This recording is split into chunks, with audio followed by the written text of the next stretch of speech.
네, 이번 주 닷새 동안 진행됐던 살충제 음료수 사건의 국민참여재판에서 피고인 박모 할머니에게 유죄가 선고됐습니다. 1심 재판부는 검찰의 구형대로 박 씨에게 무기징역을 선고했는데요. 여전히 범행 동기 등이 뚜렷지 않아서 논란의 여지는 남아있습니다. 전문가와 함께 자세한 이야기 나눠보겠습니다. 손수호 변호사 나오셨습니다. 어서 오세요. 네, 안녕하세요. 예, 박 할머니 결국 배심원 전원이 유죄란 판결을 내렸군요. 네, 그렇습니다. 사실 굉장히 여러 가지 논란도 있었고 또한 과연 유죄 판결에 선고될 수 있을 것이냐 네. 또한 국민참여재판으로 갔기 때문에 혹시 일반적인 법조계의 시각과 다른 결과가 나올 수 있지 않을까라는 생각도 있었습니다만 네. 대체적인 예상에 따라서 결국 이번에도 유죄 판결이 선고되고 말았습니다. 그렇군요. 검찰이 이제 무기징역을 구형을 했었는데 검찰의 구형대로 무기징역이 선고가 됐어요. 네, 그렇습니다. 일단 유죄인지 무죄인지 여부를 가린 후에 그다음에 만약에 유죄라고 한다면은 구체적인 형량을 이제 선고하게 되는데요. 네. 살인죄 또한 살인 미수죄로 이제 기소가 됐습니다. 그런데 이제 무기징역까지 선고됐다고 하는 것은 사실 사전에 충분하게 범죄를 치밀하게 준비했고 또한 충분히 위급 상황에서 구조할 수 있었음에도 구조하지 않았으며 또한 예. 반성하지 않고 끝까지 결국 마을 공동체를 무너지게 했기 때문에 굉장히 중형이다. 굉장히 이제 죄질이 나쁘다라고 해서 무기징역이라는 아주 무거운 형을 선고하고 말았습니다. 예. 검찰이 그동안 제기했던 문제들이 대부분 다 받아들여진 것 같은데 박 할머니 측은 그럼에도 불구하고 계속 무죄를 주장하지 않았었습니까? 네, 그렇습니다. 왜 안 받아들여진 걸까요? 사실 양측의 주장이 굉장히 이게 첨예하게 대입을 했고요. 또한 유죄의 증거를 제시해서 어떤 유죄의 그런 판결을 증명하기 위해서는 검사 측에서 이제 증명을 해야 되는데요. 여러 가지 증거들이 있었습니다. 그런데 이제 가장 중요한 것이 농약이 이제 박 할머니 피고인의 집에서 발견됐다는 점, 그리고 또 농약 성분이 집에서 발견됐을 뿐만 아니라 옷이나 지팡이, 전동 스쿠터 등에서도 발견됐다는 점. 또 세 번째로는 유독 피고인 박 할머니만 사이다를 마시지 않았거든요. 예. 이런 점이 종합적으로 좀 반영이 된 것으로 보이고요. 또한 진술의 일관성이 없었다라는 점까지 이번 판결문에 적시가 된 것으로 보입니다. 예. 지금 말씀 중에요. 지금 조금 전에 전해드렸던 요코하마 한국 총영사관에서 수상한 상자가 발견됐다는 속보 전해드렸었는데 좀 더 자세한 소식이 들어와서 좀 전해드리도록 하겠습니다. 일단 이 요코하마 한국 총영사관에서 이 수상한 상자가 발견된 것은 오늘 오전 9시쯤이었다고 합니다. 일본 가나가와현 요코하마시 소재에 있는 한국 총영사관 주차장에서 정체불명의 상자가 발견이 됐고요.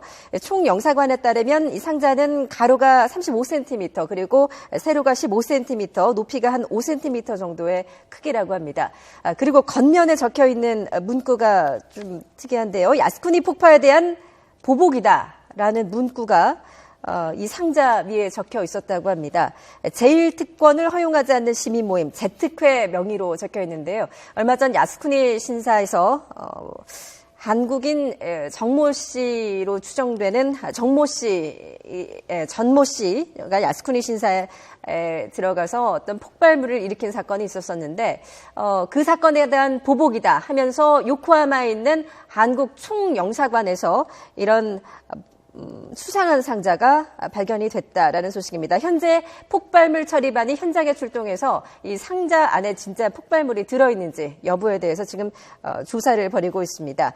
총영사관 직원이 이를 발견을 했다고 하는데요. 현재 경찰에 신고를 했고 현재 폭발물 처리반에 출동해서 이 상자를 수거해서 분석 중입니다. 좀 더 자세한 소식 들어오는 대로 다시 한번 전해드리도록 하겠습니다. 네, 지금 말씀 중에 좀 속보가 하나 들어와서요. 일단 살충제 음료수 사건 다시 한번 이어가도록 하겠습니다. 조금 전에 이제 왜 박 할머니 측의 주장대로 무죄가 받아들여지지 않았는지 설명을 해주셨는데 변호인단 측에서 또 문제를 제기했던 것 가운데 하나가 과거에도 이 마을에서 유사한 사건이 몇 차례 더 있었다 하면서 박 할머니가 무죄다라고 주장을 하지 않았었습니까? 네. 근데 이게 오히려 좀 불리하게 작용을 했다라는 생각도 들어요. 네, 그런 분석도 충분히 가능합니다. 왜냐하면 이번 사건 이전에 해당 마을에서 여러 차례 그런 식중독 사건들이 있었거든요. 근데 그런 것도 이제 사실은 동일한 장소에서 있었던 적도 있었고요. 따라서 이제 변호인단에서는 이 박 할머니 피고인이 이번 사건을 했다고 단정할 수 없다. 다른 사건도 있지 않느냐라는 주장을 한 것으로 보이는데요. 하지만 결과적으로 볼 때 그러한 사건마다 결국 이제 당시에 현장에 있었던 박 박 할머니가 식중독의 그런 피해를 입지 않았거든요. 그렇다고 한다면은 뭐 가정입니다만 박 할머니가 그러한 그 과거의 범죄도 했을 가능성을 전혀 배제할 수 없다라는 판단을 했을 수도 있고요. 그렇기 때문에 과거에 유사한 그런 이런 식중독 사례들이 있었다고 하더라도 이런 그 박 할머니의 범죄 사실을 증명하는 데는 큰 문제가 없었다. 이런 판단을 법원이 한 것으로 보입니다. 예, 그렇군요. 이에 박 할머니의 주장에 대해서 이제 검찰 측도 조목조목 다 반박을 하지 않았었습니까? 그런 부분들을 배심원단이 어느 정도 좀 수긍을 했다라고 볼 수가 있겠군요. 네, 그렇습니다. 이제 배심원의 그런 그 판결을 그대로 법원에서 판사님이 그대로 인용해가지고 따라야 될 의무는 없습니다. 다시 참고만 하면 되는데요. 하지만 최근에는 그러한 배심원의 판결을 상당 부분 존중을 더 해주는 그런 상황이 있죠. 근데 지금 화면 보시는 바대로 검사 측은 이렇게 주장했습니다. 뚜껑 없는 자양 강정제병이 발견이 됐고 또한 그런 것들이 다 이제 주변에서도 발견이 됐고 집안에서 발견됐고 또한 뭐 몸에서도 농약 성분이 있었다. 네. 더군다나 이제 이 점을 좀 중요시하게 봐야 될 것 같은데요.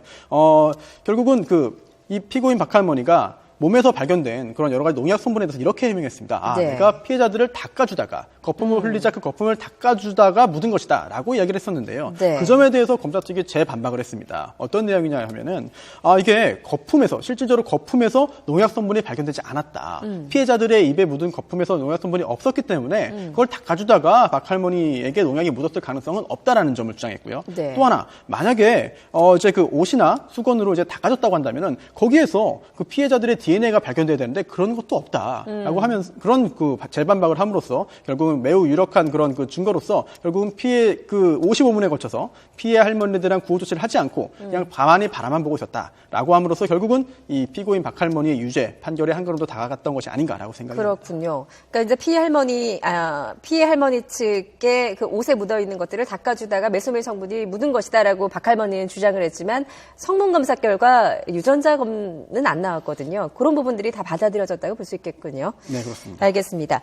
재판부인데 판결 과정에서 범행 동기에 대해서는 뚜렷한 언급을 안 했거든요. 네, 그렇습니다. 범행 동기는 여전히 좀 오리무중 아닙니까? 사실 그 부분이 이번에 만약에 할머니 측에서 항소한다면은 굉장히 좀 조목조목 공격을 할 부분이 아닌가 싶은데요. 네. 애초에도 과연 살인 동기가 무엇이겠느냐 이 부분에 대해서는 논란이 있었습니다. 또한 박 할머니 또 직접 내가 왜 친구들을 죽이려고 농약을 넣었겠느냐 억울하다라고 하고 있는데요. 즉 범행 동기가 모호하다는 점이 약간 좀 애매한 부분도 남아 있습니다. 네. 그런데 일단 검사 측에서는 그동안 범행 하루 전에 굉장히 큰 다툼이 있어왔고, 물론 그 다툼에 이르게 된 동기가 이제 굉장히 낮은 수준의 오락이지만, 화투놀이이지만, 결국은 그동안 꽤 오랜 기간 동안 그런 갈등이 쌓였다고 한다면, 충분히 이런 살인 범죄도 저질 수 있다라는 주장을 했고요.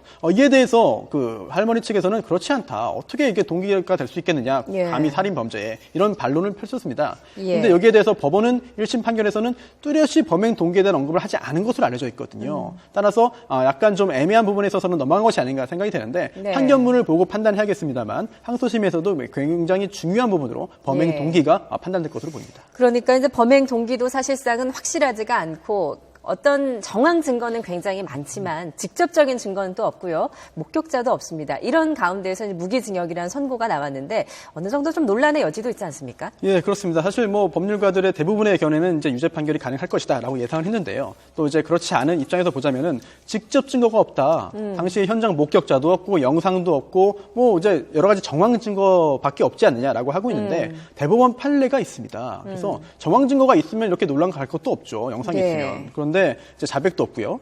그런 상황에서 다른 정황 증거들 있지 않습니까? 이번에 검사가 제출한 여러 가지 드링크병이라든지 아니면 옷에 묻은 농약 흔적이라든지 아니면은 블랙박스 영상 구조하지 않는 등등 이런 것들을 종합해 볼 때 정황 증거만 종합하더라도 충분히 유죄의 심증을 가질 수 있고 합리적인 의심 없이 유죄의 확증을 가질 수 있다면 얼마든지 유죄 판결할 수 있다라는 것이 대법원 판결이거든요. 따라서 거기에 따른 것으로 보이고요. 얼마 전에 이런 판결도 있었습니다. 시신이 없는 살인죄에서도 시신이 없다고 한다면 사망 여부조차 확실하지 않은 거거든요. 그럼에도 불구하고 여러 다른 정황 증거를 종합해 볼 때 살인을 했다라고 인정을 해서 살인죄 유죄 판결한 적이 있거든요. 따라서 이번 판결이 그렇게 법리적으로 볼 때 잘못된 판단이라고 볼 수는 없을 것으로 보입니다. 그렇군요. 그만큼 정황이 확실하다라는 말일 텐데 박 할머니 측 여전히 강하게 반발을 하고 있고 또 항소할 예정이라고 하죠? 네, 그렇습니다. 이제 1심 판결 선고일부터 7일 이내에 항소할 수 있는데요. 이제 판결 직후에 어떤 변호인단의 그런 입장이나 아니면 이제 가족들의 입장은 너무 억울하다. 반드시 항소하겠다라고 하고 있는데요. 실제로 항소할지 여부는 좀 지켜봐야 되겠고요. 항소를 하게 된다면은 1심에서 이제 피고인 측에서 볼 때 약간 좀 애매했던 부분 또는 약간 제대로 심리가 되지 않았던 부분에 대해서 다시 한번 공격을 할 것이기 때문에 네. 이번 그 사건에 대한 그런 그 판결은 아무래도 확정되기까지는 좀 더 많은 시간이 필요하지 않을까라고 생각합니다. 예, 알겠습니다. 살충제 음료수 사건은 여기서 접고요. 또 공릉동 살인 사건 이야기를 좀 나눠보도록 하겠습니다. 지난 9월에 서울시내 다가구 주택에서 현역 군인이 어느 그 주택에 들어가서 30대 여성을 살해하고 또 본인도 살해를 당한 사건이 있었습니다. 어떤 사건인지 좀 자세히 소개를 해주시죠. 네, 당시도 그렇고 지금도 그렇고 이게 과연 정확하게 진상이 밝혀진 것이냐라는 네. 점에 대해서는 의문이 있는 사건인데요. 이제 9월 24일이었습니다. 새벽 5시 반경에 어떤 휴가를 나온 20세 현역 군인이 예. 집에 침입을 했습니다. 그래서 근데 그 집에는 마침 이제 그 33세 여성과 36세 여성이 같이 이제 기거하고 있었는데요. 결과적으로는 33세 여성이 사망을 했고 또한 그 집에 무단으로 침입했던 20세 현역 군인도 사망을 했습니다. 예. 살아남은 것은 36세 남성뿐이었거든요. 예. 36세 남성의 주장에 따르면 침입한 그 군인이 집에 있던 시칼을 가지고 33세 여성을 살해했고 또 그 과정에서 그 후에 비명 소리를 듣고 자신이 마루로 나오자 자신에게도 이마에 상해를 가했기 때문에 그걸 제압하는 과정에서 칼을 떨어뜨렸고 그 칼을 가지고 군인을 찔러서 군인이 사망했다라고 주장을 했는데요. 예. 결국은 그러한 사실관계를 이번에 경찰도 이게 인정을 했고 수사 결과 발표를 했고요. 예. 중요한 점은 이 군인을 살해한 행위에 대해서 이 36세 남성에 대한 정당방위가 인정됐다라는 점이 이번 그 수사 발표의 어떤 핵심적인 요소라고 할 수 있겠습니다. 예, 그동안 정당방위에 대해서는 굉장히 엄격하게 인정을 했기 때문에 이번 사건 같은 경우에 정당방위가 인정이 된 게 25년 만이라고 하거든요. 네네. 예. 이게 어떤 부분들이 정당방위가 인정이 됐다 이렇게 봐야 될까요? 네, 사실은 25년 만에 정당방위가 인정된 것은 아니고요. 예. 정당방위는 굉장히 지금도 굉장히 많은 수가 인정되고 있습니다. 그런데 예, 이제 그 사람이 살해했는데 살인 피의자에게 정당방위가 인정된 것. 네, 그렇습니다. 예. 사람을 죽였는데 그에 대해서 정당방위로 이제 그 인정된 것은 굉장히 오랜만이다. 굉장히 네. 장기간 동안 그런 일이 없었다라고 보시면 되겠고요. 예. 정당방위는 형법 21조에 규정이 되어 있습니다. 근데 요건이 굉장히 엄격하다고도 볼 수 있겠는데요. 예. 일단 자기 또는 다른 사람에 대한 그런 부당한 침해가 있어야 되고요. 또한 그러한 부당한 침해가 현재 있어야 됩니다. 또한 거기에 더해서 이제 그런 침해에 대한 방위 행위여야 되지. 예. 방위 행위가 아니라 그걸 넘어서 가해 행위라고 한다면은 정당방위가 안 되거든요. 예. 더군다나 이제 최근에 논란이 되고 있는 상당한 이유가 있어야 됩니다. 즉 상당성이 인정돼야 되는데 예. 문제는 이 상당성이 좀 애매하다는 것이죠. 그래서 결국은 이 상당성이 뭐냐? 일반적으로 볼 때 이게 상당하다는 게 뭐지? 거기서 이제 그 논의가 더 가지 못하가 막히게 되는데요. 예. 좀 더 풀어서 말씀드리자면은 과연 그러한 행위가 필요했는지 또 적정한 행위였는지 또는 뭐 균형이 어느 정도 있는 행위인지를 따지게 되는데요. 이러한 상당성 여부의 판단에 따라서 정당방위의 성립 여부 또는 인정되지 않는지 여부가 결정되기 때문에 굉장히 중요한 부분이라고 할 수 있겠습니다. 예, 예를 들면 굉장히 논란이 됐던 사건이 그 도둑 뇌사 사건 아니겠습니까? 그렇습니다. 집에 침입한 도둑에게 빨래 건조대를 휘둘렀는데 네. 뇌사 상태에 빠졌습니다. 과연 이게 정당방위인지 여부 인정이 네네. 안 돼서 지금 항소심 재판 중이죠? 네, 1심에서 인정이 안 됐고요. 예. 지금 항소심 재판 중인데 이 부분은 약간의 논란이 해져 있습니다. 왜냐하면 일단 정당 방위는 말 그대로 방위 행위거든요. 네. 따라서 어떤 다른 사람이 뭐 범죄자라고 하더라도 자신에게 행했던 가해 행위를 일단 제압을 했으면 예. 그 다음에 추가적인 가해 행위를 하면 그거는 공격 행위입니다. 예. 따라서 정당 방위가 될 수 없는데요. 해당 사건의 경우에는 일단 그 침입한 도둑에 대해서 어떤 행동을 억압을 했습니다. 예. 근데 그 후에 굉장히 여러 번에 걸쳐서 굉장히 장시간 동안 결국 빨래 건조대로 머리 부분을 가해 행위를 했거든요. 이런 부분은 적어도 정당 방위는 아니지 않느냐라고 했던 것이 1심 판결의 취지였고요. 예. 항소심이 진행되고 있기 때문에 최종적인 법원의 판단은 좀 더 기다려봐야 되겠습니다. 요번 공릉동 살인 사건하고 이제 그 좀 다른 부분은 공릉동 살인 사건 같은 경우에는 이 군인이 들어가서 명백하게 그 여자친구를 살해를 했다라는 부분이 인정이 된 거고요. 또 네네.